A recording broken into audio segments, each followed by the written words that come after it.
Ipinanganak ng aking anak na babae ang aking 7 anak. Ako si Joseph Fritzl at ito ang aking nakakatakot na kwento. Sa Austria, nagtayo ako ng isang lihim na silong sa ilalim ng aking bahay kung saan ikinulong ko ang aking sariling anak na babae, si Elizabeth, sa loob ng 24 na mahabang taon. Ako ay isang manipulative, dominanteng ama. Walang makahuhula kung ano ang nangyayari sa basement na iyon. Doble ang buhay ko, isang normal na asawa at ama sa itaas, at isang halimaw sa lihim na basement na aking tinayo. Sa mga taong lumipas, nakagawa ako ng hindi maisip na kalupitan laban sa sarili kong anak na babae. Si Elizabeth ay may 7 anak.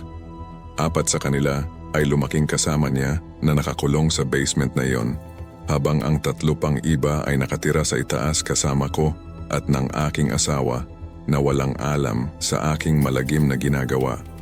Ang alam ng aking asawa ay nasa malayong lugar si Elizabeth, nais mapag-isa ng kaniyang asawa. Iniiwan ko ang bata sa labas ng pinto na may nakalagay na sulat galing kay Elizabeth na nagsasabing iiwanan na niya muna ang mga sanggol sa amin.